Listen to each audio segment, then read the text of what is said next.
Hello everyone, good morning. आज जिस video के ऊपर डिस्कशन करेंगे वो है न्यूरोग्लियल सेल्स। जनरली जब भी हम लोग नर्वस टिश्यू की बात करते हैं तो उसमें दो टाइप के चीज़ों के बारे में हम लोग पढ़ते थे। एक होता था आपका न्यूरॉन और दूसरा होता है आपका ग्लियल सेल्स। ठीक है, न्यूरॉन के बारे में हम लोग डिटेल में स्टडी किए थे और देखे थे उनका स्ट्रक्चर क्या है, फंक्शंस क्या है और कितने टाइप्स के न्यूरॉन हो सकते हैं। ठीक है, वो सब हमने डिस्कशन किया था प्रीवियस वीडियो में। न्यूरॉन को छोड़कर ये जो डिफरेंट टाइप्स का सेल्स होता है इसको हम लोग ग्लियल सेल्स बोलते हैं। ये जो ग्लियल सेल्स का नंबर बहुत ज़्यादा होता है। ठीक है, जनरली जो न्यूरॉन्स होते हैं वो डिवाइड नहीं कर सकते हैं, हमको पता है, क्योंकि एक बार जब न्यूरॉन मैच्योर हो जाता है तो वो डिवाइड नहीं कर सकता है। लेकिन जो ग्लियल सेल्स होता है वो डिवाइड कर सकता है। ठीक है, और ये जो ग्लियल सेल की डिवाइड करने की वजह से बहुत सारे ग्लियल सेल्स प्रोड्यूस होते हैं और इसके वजह से क्या होता है, आपका ब्रेन में जो ट्यूमर्स होते हैं वो फॉर्मेशंस होते हैं। ठीक है, तो ये था अबाउट न्यूरॉन और ग्लियल सेल के बीच में डिफरेंस। और अगर हम लोग नंबर के बेसिस में देखें तो जो ग्लियल सेल होता है वो न्यूरॉन से ज़्यादा प्रेजेंट रहता है। ठीक है, तो ये था एक overall introduction about the glial cell. उसके बाद और कुछ पॉइंट्स के बारे में देखेंगे। ठीक है, ये जो ग्लियल सेल्स होते हैं इनको हम लोग न्यूरोग्लियल सेल्स भी कहते हैं, क्योंकि ये जनरली नर्वस सिस्टम में आपको मिलता है। जनरली कहाँ पर मिलता है, ब्रेन और स्पाइनल कॉर्ड में देखने के लिए मिलता है। About 50% of brain cells are called is neuroglial cells. जैसे कि मैंने बताया, ये जो न्यूरोग्लियल सेल्स होते हैं ये न्यूरॉन से रॉपली ज़्यादा होते हैं। अगर हम लोग इसका टाइप्स देखें तो टाइप्स में दो टाइप का ग्लियल सेल्स आ जाते हैं। एक आ जाता है आपका मैक्रोग्लियल सेल और दूसरा आ जाता है आपका माइक्रोग्लियल सेल्स। ठीक है, एक आ जाता है आपका मैक्रोग्लियल सेल, दूसरा आ जाता है आपका माइक्रोग्लियल सेल। ये जो मैक्रोग्लियल सेल्स होते हैं ये फर्दर टू टाइप्स में होते हैं। एक होते हैं आपका एस्ट्रोसाइट्स, जिसको हम लोग पढ़ेंगे कि ये एक स्टार शेप का शेल होता है। ठीक है, और एक होता है आपका एक ओलिगोडेंड्रोसाइट्स। ठीक है, तो ये कुछ सिंपल डिवीजन हमने पढ़ा कि जो ग्लियल सेल्स होते हैं वो दो टाइप्स के होते हैं। एक होता है आपका मैक्रोग्लियल सेल और एक होता है माइक्रोग्लियल सेल। मैक्रोग्लियल सेल्स जो होते हैं वो दो टाइप्स में होते हैं, एक आपका एस्ट्रोसाइट्स होते हैं, दूसरा होता है आपका ओलिगोडेंड्रोसाइट्स। सो पहले हम लोग मैक्रोग्लियल सेल्स क्या है उसके बारे में डिटेल में स्टडी करेंगे। जैसे कि हमने अभी पढ़ा, इसका नाम से ही पता चल रहा है, मैक्रो मतलब लार्ज, तो ऐसा कुछ ग्लियल सेल्स प्रेजेंट रहते हैं जो कि लार्ज रहते हैं, लार्ज इन साइज रहते हैं। ठीक है, और ये हमेशा एक्टोडर्म से बनता है, एक्टोडर्म से बनता है। ये चीज़ें थोड़ा सा ध्यान रखने वाली चीज़ें है। जो मैंने पहले ही बताया था कि आपका जो नर्वस टिश्यू होता है उसमें दो चीज़ें पाया जाता है। एक होता है आपका नर्व व न्यूरॉन जिसको हम लोग बोलते हैं, और एक होता है ग्लियल सेल बोलते हैं। जो न्यूरॉन होता है वो जनरली कहाँ से डिराइव करता है, एक्टोडर्म से डिराइव करता है। ओके, बट ये जो ग्लियल सेल्स होते हैं ये कहाँ, कौन सी जर्म लेयर से ओरिजिनेट करता है, ये मीजोडर्म से ओरिजिनेट करता है। तो ये पॉइंट थोड़ा सा ध्यान रखने वाली चीज़ है। ठीक है, तो जब जब हम मैक्रोग्लियल सेल्स की बातें करते हैं ये जनरली लार्ज होते हैं, लार्ज इन साइज होते हैं, पर ये भी एक्टोडर्म से क्या होते हैं, ओरिजिनेट होते हैं। ठीक है, बट ये याद रखना सब हर टाइप के ग्लियल सेल्स एक्टोडर्म से ओरिजिनेट नहीं होते हैं। जैसे कि कुछ ग्लियल सेल्स होते हैं जो कि मीजोडर्मल इन ओरिजिन होते हैं। ठीक है, और ये जो मैक्रोग्लियल सेल्स होते हैं ये दो टाइप्स के होते हैं, एक होता है आपका एस्ट्रोसाइट्स और दूसरा होता है आपका ओलिगोडेंड्रोसाइट। ठीक है, तो हम पहले पढ़ेंगे एस्ट्रोसाइट्स क्या होते हैं। ठीक है, अगर एस्ट्रोसाइट्स की बात हम लोग करते हैं तो ये कुछ एस्ट्रोसाइट्स का स्ट्रक्चर दिया गया। इस स्ट्रक्चर को अगर आप ध्यान से देखोगे एक स्टार लाइक का शेप होता है और इसमें बहुत सारे ब्रांचेस या प्रोसेसेस होते हैं। ओके, इसीलिए हम इसको स्टार शेप बोलते हैं। ये भी देखो ये एक स्टार जैसा ही शेप है। ठीक है, ओके, तो ये दो टाइप का एस्ट्रोसाइट्स होते हैं।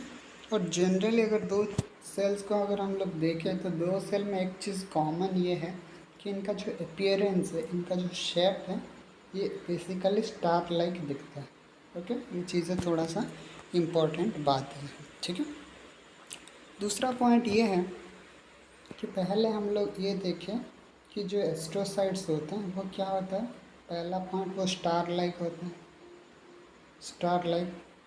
ओके, सेकंड पॉइंट ये है कि इनका जो स्टार लाइक होता है वो कैसे होता है। स्टार लाइक ऐसे होता है, इनका जो प्रोटोप्लाज्म है, प्रोटोप्लाज्म जैसे हम लोग को पता है कि हमारे सेल के अंदर जो क्या होता है, आपका एक प्रोटोप्लाज्म होता है।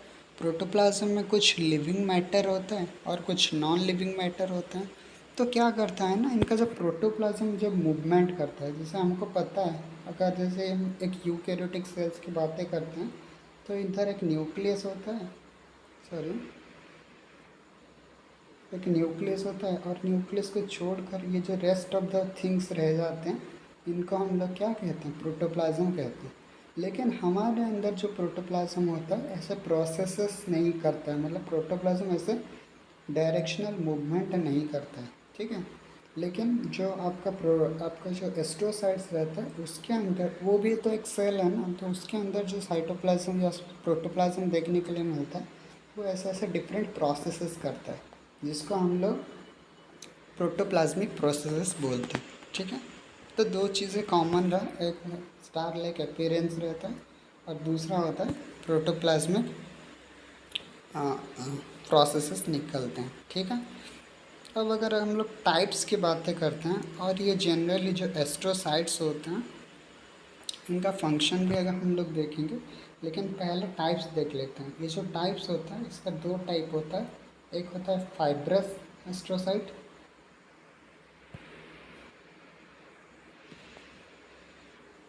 अगर हम लोग टाइप्स की बातें करते हैं तो टाइप्स दो टाइप का होता है, एक होता है आपका फाइब्रस एस्ट्रोसाइट और एक होता है प्रोटोप्लाज्मिक एस्ट्रोसाइट। ये जो फाइब्रस एस्ट्रोसाइट्स होता है ये जनरली वाइट मैटर के अराउंड देखने के लिए मिलता है, ओके।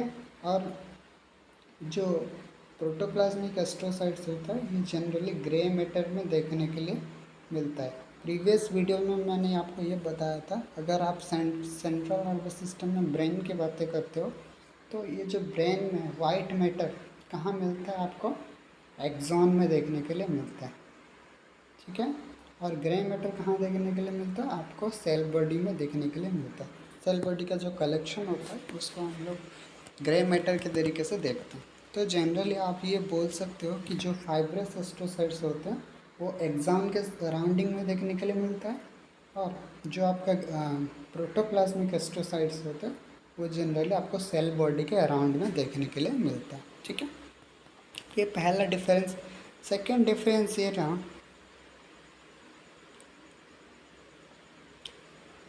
कि इनका फंक्शन हम लोग देखेंगे, ओके, कैसे फंक्शंस करता है।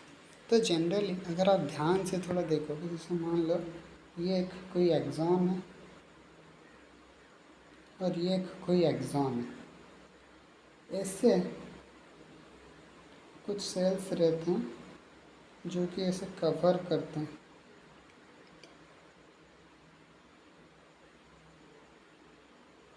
ऐसे कुछ सेल्स रहते हैं जो कि कवर करते हैं आपका एक्सॉन को।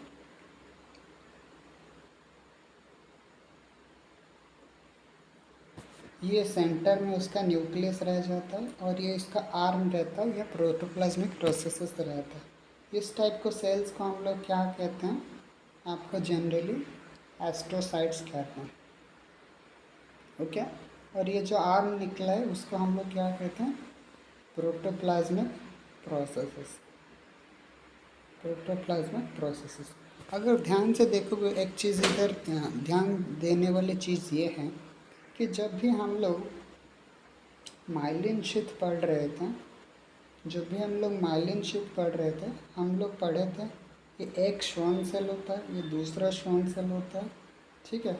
और मैं आपको ये बताया भी था कि जो श्वान सेल होता है वो एक नोड में, इसको हम लोग एक नोड बोलते थे, ये भी दूसरा नोड होता है, मतलब कहना है कि सिंपल चीज़ ये है कि हर नोड में मतलब each node contains single myelin sheath. मतलब एक नोड में एक श्वान सेल होता था। लेकिन अगर आप प्रीवियस डायग्राम देखोगे तो उधर क्या होता है, जो आपका एक जो एस्ट्रोसाइट्स होता है वो दो एक्सॉन को क्या करते हैं, कवर करता है। ठीक है, तो ऐसा। तो पहले हम लोग क्या पढ़े, ग्लायल सेल्स क्या है, न्यूरॉन और ग्लायल सेल के बीच में डिफरेंस क्या है, क्यों ब्रेन ट्यूमर्स होते हैं, ये पढ़े। उसके बाद हम लोग पढ़े कि जो ग्लायल सेल्स होते हैं वो दो टाइप्स के होते हैं, एक होता है आपका मैक्रोग्लियल सेल्स और एक होता है आपका माइक्रोग्लियल सेल। मैक्रोग्लियल सेल्स की जब भी हम लोग बात करते हैं तो generally macroglial cells two types में होते हैं, एक होते हैं आपका एस्ट्रोसाइट्स और दूसरा होता है आपका जो ओलिगो डेंड्रोसाइट्स। ओके, ओलिगो डेंड्रोसाइट्स होते हैं। ठीक है, तो इधर थोड़ा सा मिस्टेक लिखा है, ओलिगोसाइट लिखा है। ओलिगोसाइट का मतलब ही यही होता है, ओलिगो डेंड्रोसाइट्स। ठीक है, उसके बाद हमने ये पढ़ा कि जो एस्ट्रोसाइट्स होते हैं वो स्टार शेप के सेल्स होते हैं, उसका जनरली प्रोटोप्लाज्मिक प्रोसेसेस ज़्यादा रहता है और ये जनरली क्या करता है, न्यूरॉन को कवर करते हैं। ठीक है, तो कुछ जो एस्ट्रोसाइट्स होते हैं जैसे कि फाइब्रस एस्ट्रोसाइट्स होते हैं वो जनरली वाइट मैटर में मिलता है। वाइट मैटर मतलब एक्सॉन के अराउंड में देखने के लिए मिलता है। और कुछ एस्ट्रोसाइट्स होते हैं ऐसे होते हैं जो कि प्रोटोप्लाज्मिक एस्ट्रोसाइट्स होते हैं। प्रोटोप्लाज्मिक एस्ट्रोसाइट्स जनरली कहाँ पर देखने के लिए मिलता है, आपको ग्रे मैटर में देखने के लिए मिलता है। मतलब ये अराउंड सेल बॉडी के आसपास देखने के लिए मिलता है। उसके बाद अगर हम लोग फंक्शंस की बातें करते हैं, फंक्शंस की बातें अगर आप करते हो तो ये जो आपका जो रहता है एस्ट्रोसाइट्स, ये क्या करता है, ब्लड ब्रेन बैरियर फॉर्मेशन करता है। ब्लड ब्रेन बैरियर मतलब ये चीज़ ये है कि जैसे आप हम लोग बहुत सारे ड्रग्स लेते हैं, मेडिसिन लेते हैं, तो वो क्या होता है, अगर वो आपका सेंट्रल नर्वस सिस्टम में या न्यूरॉन्स में चला जाता है तो वो न्यूरॉन्स को अफेक्ट कर सकता है। तो इसीलिए आपका जो एस्ट्रोसाइट्स होते हैं वो क्या करते हैं, ब्लड ब्रेन बैरियर फॉर्मेशन करता है ताकि चीज़ों को एक उसके ट्रांसपोर्ट को रेगुलेट कर सके। मतलब जो हार्मफुल चीज़ है, ये हार्मफुल चीज़ है, वो आपका न्यूरॉन तक पहुंच ना पाए।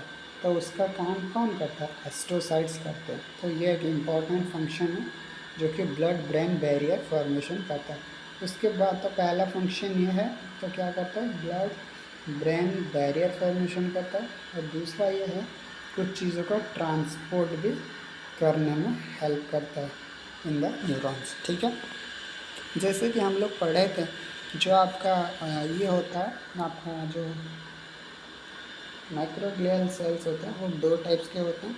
एक होता है आपका ये हम लोग अभी पढ़े, जैसे कि जिसको हम लोग बोलते हैं, एक होता है आपका एस्ट्रोसाइट्स होता है और दूसरा होता है क्या, आपका ओलिगोडेंड्रोसाइट। तो जैसे कि हम लोग पढ़े थे, जो माइक्रोग्लियल सेल्स होते हैं वो दो टाइप्स के होते हैं, एक होता है आपका एस्ट्रोसाइट्स और दूसरा होता है आपका ओलिगोडेंड्रोसाइट्स। एस्ट्रोसाइट दो टाइप का होता है, एक होता है फाइब्रस एस्ट्रोसाइट और एक होता है प्रोटोप्लाज्मिक एस्ट्रोसाइट। ओलिगोडेंड्रोसाइट्स के बारे में आगे हम लोग पढ़ेंगे। ओलिगोडेंड्रोसाइट्स क्या होता है,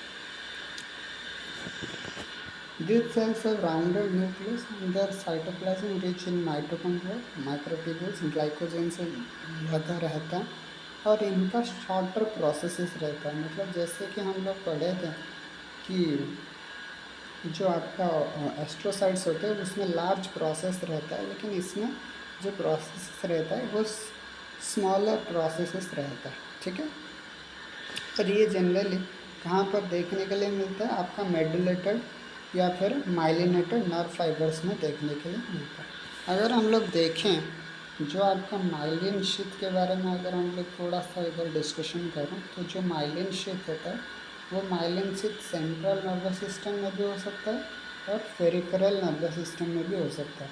जो सेंट्रल नर्वस सिस्टम में माइलिन शीथ बनाता है वो होता है क्या, आपका ओलिगोडेंड्रोसाइट। ठीक है, और पेरिफेरल नर्वस सिस्टम में माइलिन शीथ कौन बनाता है, आपका श्वान सेल। ठीक है, तो यही कुछ इम्पोर्टेंट डिफरेंस था जिसको आपको ध्यान में रहना चाहिए। और ये ऑब्वियसली जब भी हम लोग माइलिन शीथ के बारे में बातें करते हैं तो माइलिन शीथ कहाँ पर प्रेजेंट होता है, एक्सॉन में प्रेजेंट होता है। तो वही पॉइंट लिखा गया है कि जो ओलिगोडेंड्रोसाइट फॉर माइलिन शीथ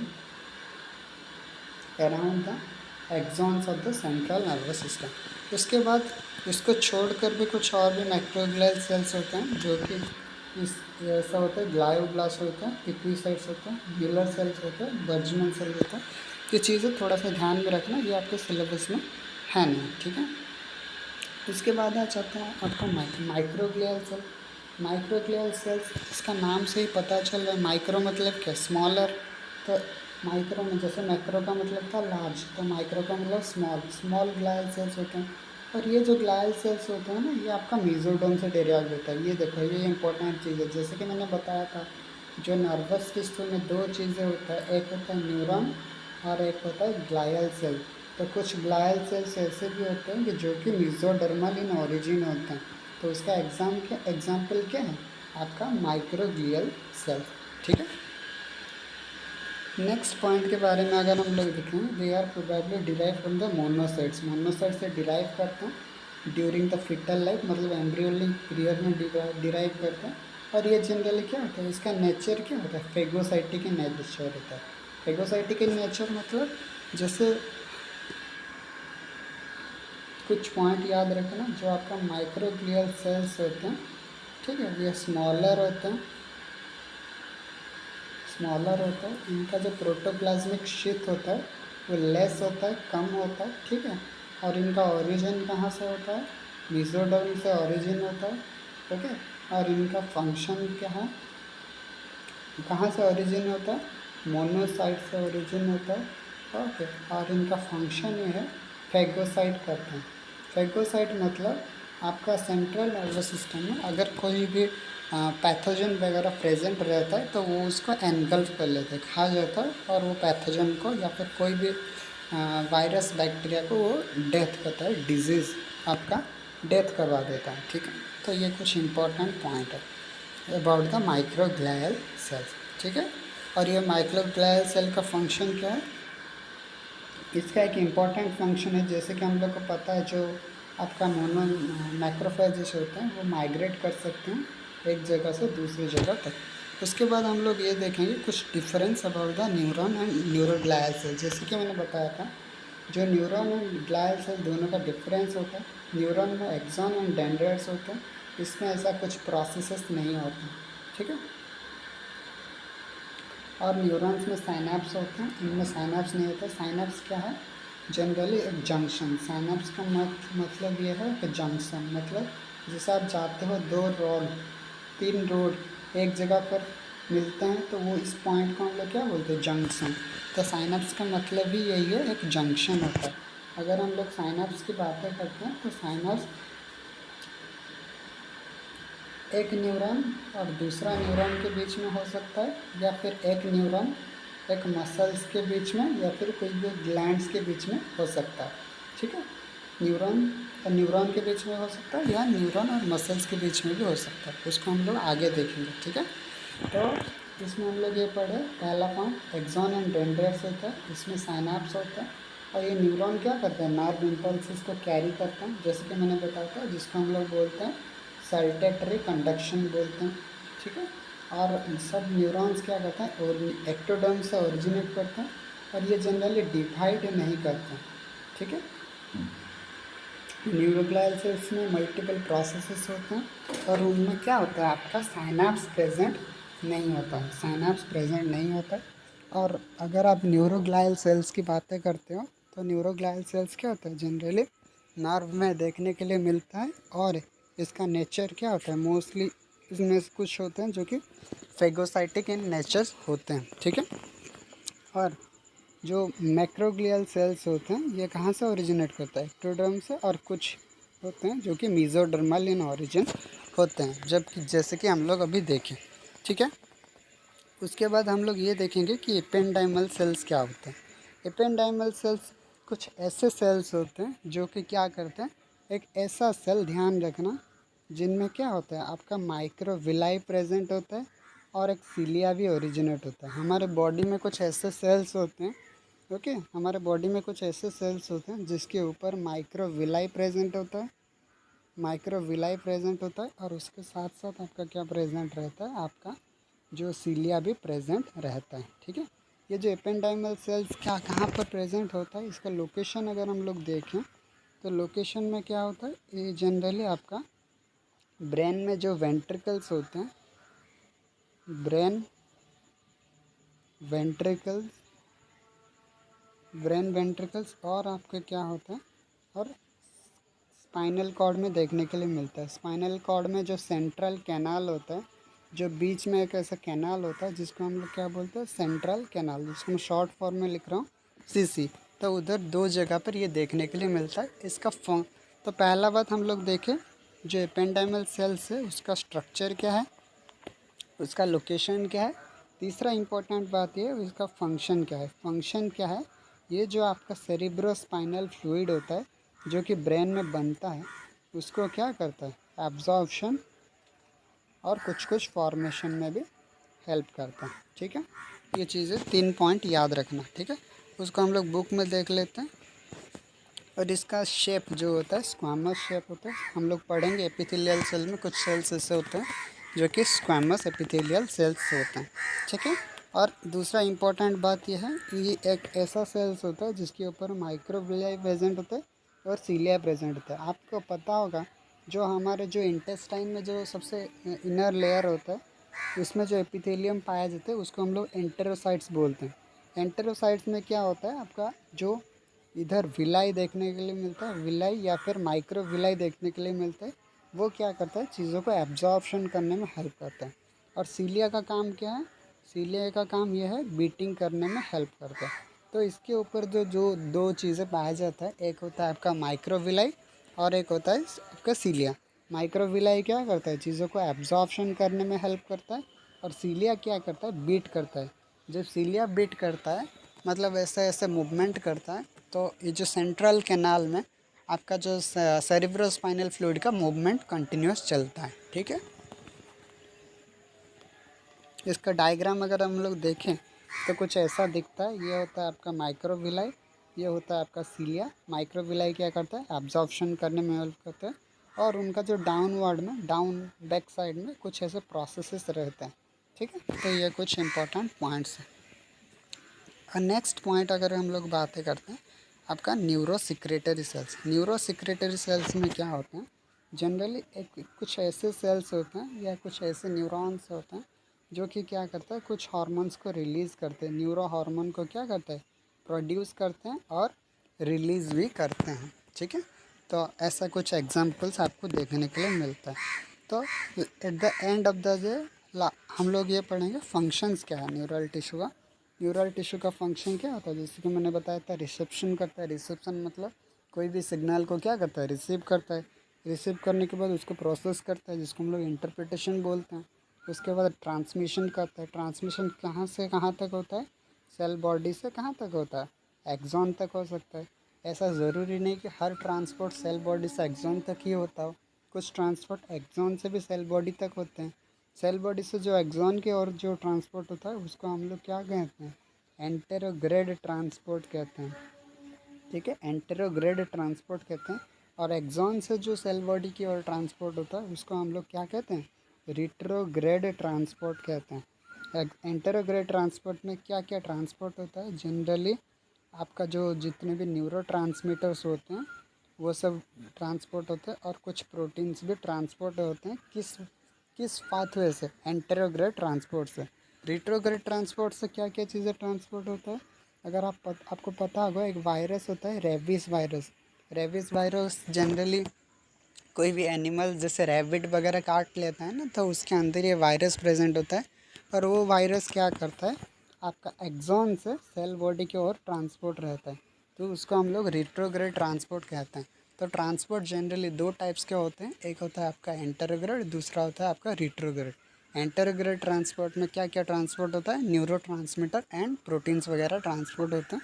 और रिट्रोग्रेड में क्या क्या ट्रांसपोर्ट होता है, आपका रेबीज वायरस वगैरह और कुछ कुछ वेसिकल्स जैसे आपको पता होगा जो आपका कुछ न्यूरोट्रांसमीटर होते हैं जो कि एक्सोसाइटोसिस हो जाते हैं, मतलब रिलीज़ होने के बाद फिर से उनको एब्जॉर्व किया जाता है कुछ को, तो वो सब भी ट्रांसपोर्ट होते हैं। ठीक है, तो दो टाइप्स का ट्रांसपोर्ट के बारे में देखेंगे। तो पहले हम लोग ये देखें रिसेप्शन क्या होता है, मतलब रिसीव करना, इंटरप्रिटेशन मतलब प्रोसेस करना, और उसको ट्रांसमिशन करना।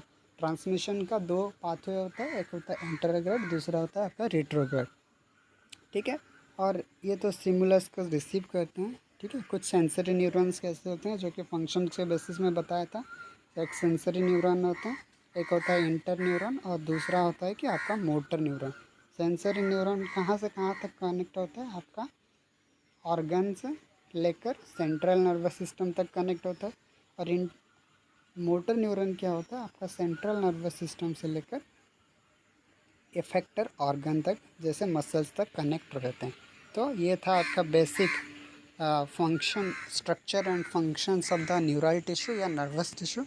आगे आने वाले वीडियो में हम लोग देखेंगे मस्कुलर टिश्यू के बारे में। So thank you for all.